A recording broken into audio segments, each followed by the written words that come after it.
Hi అండి. అందరికీ నమస్కారం. Welcome to my channel. ఈ వీడియోలో ఏపీ ప్రభుత్వ పెన్షనర్స్ అందరికీ అత్యంత కీలకమైన శుభవార్త అయితే అందింది. సో, పూర్తి వివరాలైతే వీడియోలో తెలుసుకుందాము. వీడియో ఎక్కడే కానీ స్కిప్ చేయకుండా ఎండ్ వరకు చూసేయండి. అప్పుడే ఇన్ఫర్మేషన్ పూర్తిగా అర్థమవుతుంది.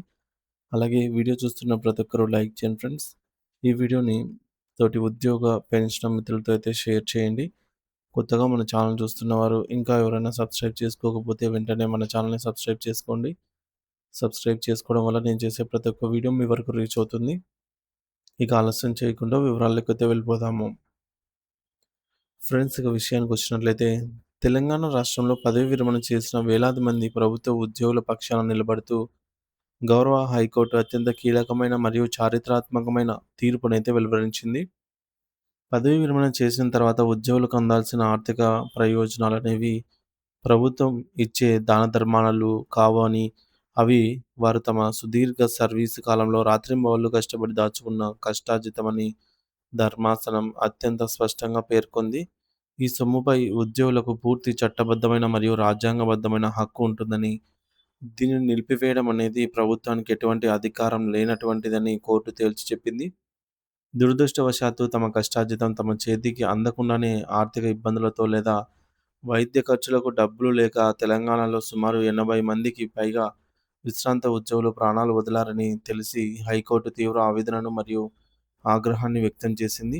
ఈ బకాయిలను తక్షణమే చెల్లించాలని గతంలో 6 నుండి 9 నెలల వరకు సుదీర్ఘ గడువు ఇచ్చినప్పటికీ ప్రభుత్వం నుండి అది ఆశించిన స్పందన రాకపోవడం పట్ల న్యాయస్థానం తీవ్ర అసంతృప్తి వెళ్లగక్కింది.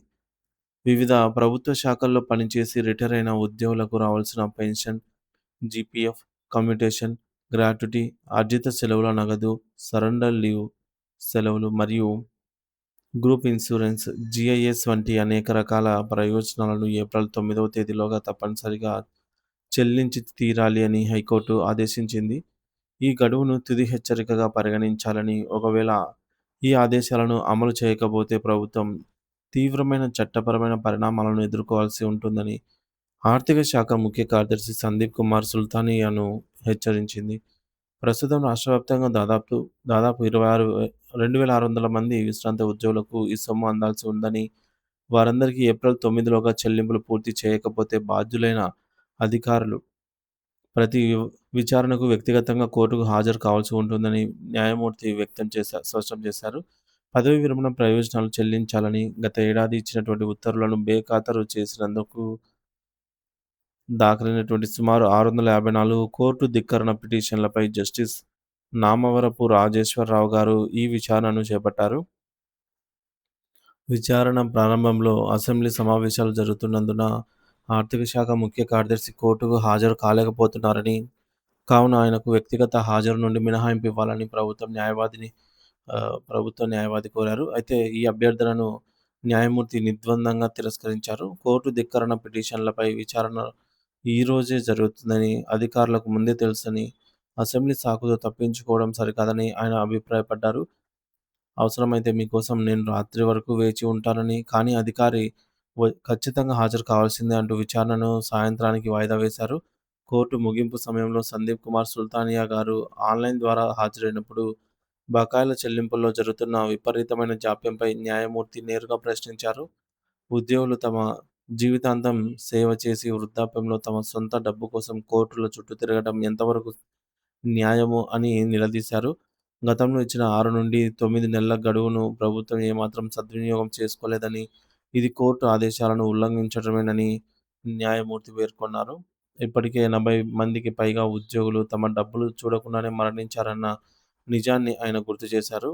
దీనిపై సుల్తానియా గారు వివరణ ఇస్తూ మొత్తం 3656 మంది పెన్షనర్లకు టోకన్‌లు జారీ చేశామని, అందులో 1056 మందికి ఇప్పటికే చెల్లింపులు పూర్తి చేశామని, మిగిలిన 2600 మందికి ఈ నెల 31లోగా చెల్లింపులు చేస్తామని తెలిపారు.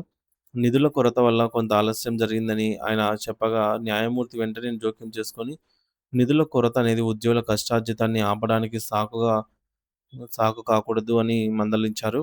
ఆర్థిక ఇబ్బందులతో సంబంధం లేకుండా ఒక ఖచ్చితమైన తేదీని చెప్పాలని, ఆలోగా ప్రతి ఒక్కరికి డబ్బులు అందజేయాలని చెప్పి ఆదేశించారు. సో, ఈ మేరకు సందీప్ సుల్తానియా గారు స్పందిస్తూ, తమకు 4 వారాల గడువిస్తే ఆర్థిక వెసులుబాటు చూసుకోవడానికి వీలవుతుందని, ఒకవేళ కోర్టు ఒత్తిడి చేస్తే ఈ నెల 31 లోపే చెల్లిస్తామని, కానీ దీనివల్ల ఇతర సంక్షేమ పథకాలకు ఇచ్చే నిధులు ఆగిపోయే ప్రమాదం ఉంది అని పేర్కొన్నారు. దీనిపై న్యాయమూర్తి మరింత ఆగ్రహం వ్యక్తం చేస్తూ కోర్టు ఒత్తిడి తీసుకురావటం ఏమిటి? ఇది మీ ప్రాథమిక బాధ్యతే కదా!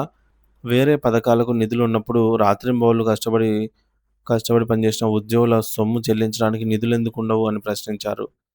4 వారాల గడువు ఇవ్వడానికి నిరాకరిస్తూ ఏప్రిల్ 9వ తేదీని ఆఖరి గడువుగా నిర్ణయించారు.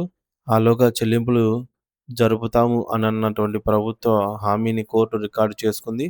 ఒకవేళ ఏప్రిల్ 9 నాటికి ఆ 2600 మందికి బకాయిలు అందకపోతే ఇకపై ఎటువంటి సాకులు వినబోమని అధికారులు స్వయంగా కోర్టు గదిలోనే నిలబడి సమాధానం చెప్పాల్సి ఉంటుందని హెచ్చరిస్తూ విచారణ ముగించారు. ఇది వేలాది మంది వృద్ధ పెన్షనర్ల జీవితాల్లో ఒక కొత్త ఆశనైతే చిగురింపజేసింది. ఈ మేరకు కొంతమంది రిటైర్ అయిన వారు హైకోర్టు న్యాయమూర్తి గారికైతే శతకోటి వందనాలు అంటూ తెలియజేశారు. అలాగే మరికొందరు ప్రభుత్వం ఇలా చేయడం అనేది పదవీ విరమణ చేసిన ఉద్యోగులకు ఇది పెద్ద తీరని అన్యాయమని కూడా కొనియాడారు. ఇక మరొకరైతే ఆంధ్రప్రదేశ్‌లో కూడా ఇంతే అని జెప్పి రిటైర్ అవ్వగానే డబ్బులు వస్తాయిగా అని అప్పు చేసి కూతురు పెళ్లి చేశారు. రిటైర్ అయిన 3 సంవత్సరాలైనా గూడా ఆయనకింకా ఫండ్ రాలేదు. పాపం వడ్డీలు కట్టుకుంటూ ఉన్నారు అని జెప్పేసి కూడా ఆంధ్రప్రదేశ్ నుంచి ఒకరు కామెంట్ చేశారు. మరికొందరు ఇదంతా ఒక డ్రామా. కోర్టు చెప్పినా కూడా ఇవ్వరు. రాజకీయ నాయకులకు కాదు. పేద మధ్య తరగతి ప్రజలకే కోర్టు శిక్షలు అంటున్నారు. అంటే గవర్నమెంట్ చెప్పిన పని చేయదని జెప్పేసి అంటున్నారు. మరికొందరు బకాయిల చెల్లింపు మొదలైన వాటికి సంబంధించి హైకోర్టు ఆదేశాలను పాటించినందుకు మరియు సాధారణ స్థితికి వచ్చేందుకు దేవుడు ఆశీర్వదించుగాక అంటే ఇవి సకాలంలో చెల్లింపులు జరగాలని చెప్పి కోరుతున్నారు. సో, ఈ విధంగా ఉద్యోగులు, పెన్షనర్లు, రిటైర్ అయిన వారు వారి అభిప్రాయాన్ని తెలియజేస్తూ ఉన్నారు. మరొకరు ఏమంటున్నారంటే ఏపీ ఎన్‌జీఓ పెన్షనర్స్ సంఘాలు ఇప్పటికైనా తెలంగాణలో లాగా ఏపీ హైకోర్టులో గూడా గత 7 ఇయర్స్‌గా రావాల్సిన వేలాది కోట్ల రూపాయల న్యాయమైనటువంటి కష్టార్జిత బకాయిల కోసం ఏపీ హైకోర్టులో దావాలు వేసినటువంటి న్యాయస్థానాలకు ఇప్పటికే నిరాశతో మరణించిన పెన్షనర్స్ కుటుంబీకులకు, జీవించి ఉన్న వృద్ధ పెన్షనర్స్‌కు న్యాయం చేకూర్చండి ప్లీజ్ అనైతే మన ఏపీ నుంచి గూడా మిత్రులైతే కామెంట్ ద్వారా తెలియజేశారు. అదే విధంగా మీ అభిప్రాయం ఏమిటనేది కామెంట్ ద్వారా తెలియజేయండి. Thank you for watching this video.